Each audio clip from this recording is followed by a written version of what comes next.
இந்த தொழில் வேண்டாம், இந்த உறவு வேண்டாம், இந்த காரியங்கள் வேண்டாம். ஐ சே ஐ வாண்ட்.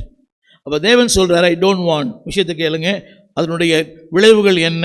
அடுத்த வார்த்தை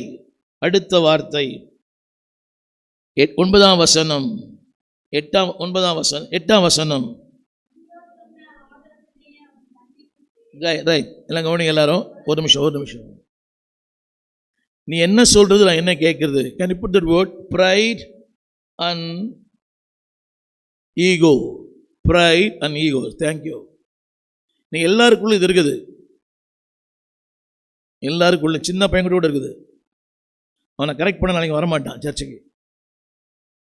ரெண்டாவது ஈகோ. என்ன தெரியுமா? ஈகோ.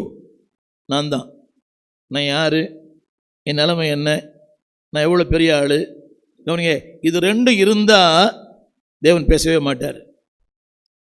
சொல்லுங்கள், இது ரெண்டு இருந்தால் தேவன் பேச மாட்டார். அவர்கிட்ட வரும்போதே ஒரு சின்ன பிள்ளை மாதிரி, சொல்லும் ஆண்டவரே அடியேன் கேட்கிறேன். You may be very experience person, நீ எவ்வளோ பெரிய ஆளாக இருக்கலாம்.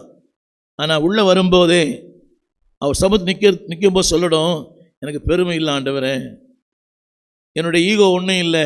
நீங்கள் நிறைய பேர் உண்மையை விரும்புவதில்லை. உண்மையை, பொய்யை தான் உலகம் விரும்புது. பிரசங்க கூட பாருங்களேன், இன்னைக்கு பிரசங்கெல்லாம், நீ பணக்காரனாவாய், நீ வீடு வாங்குவாய், நீ கார் வாங்குவாய், மங்களகரமான வார்த்தை. என்ன புரிதவங்களுக்கு, உங்கள் வீட்டில் மங்களவாதியம் ஒலிக்கும், இன்னும் 2 வீடு கட்டுவாய், உன் பையன் துபாய்க்கு போவான்.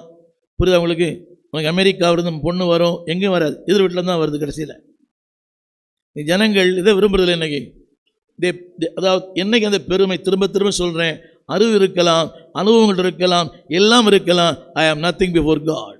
அப்படி இருந்தால் தான் அந்த வார்த்தை தயவு சொல்லுங்கள், தயவு, அவருடைய காருண்யம் உங்களை சூழ்ந்து கொள்ளும். You may well experience man. இப்படி சொன்னது புரியும். அவனுக்கு நான் தான் எல்லாமே.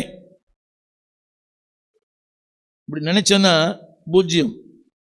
நிறைய பேர் நினைக்கிறாங்க நான் தான். அந்த வார்த்தைக்கு படிங்களேன், 8ஆம் வசனம். ஹலோ, என்னங்க? முதியோர், கவனிக்கிறியா? அவங்க யார் தெரியுமா? they are standing before God. தேவ சமம் நிற்கிறவங்க. என்ன சொல்லுங்க, என்ன பாருங்க, தேவ சமம் நிற்கிறவங்களை பார்த்து பயப்படுங்க, அவங்களை கனம் பண்ணுங்க. நான் சொன்ன தமிழ் புரியும் நினைக்கிறேன். Give respect to the people who are standing in the presence of God. தேவ சமம் நிற்கிறாங்க பார்த்தீங்களா? அவங்க யாரானா அவங்களை கனம் பண்ணுங்க. ஒரு ஆமீன் சொல்ல மாட்டீங்க. திரும்ப சொல்கிறேன், நீங்கள் நீண்ட கால விசுவாசியாக இருக்கலாம்,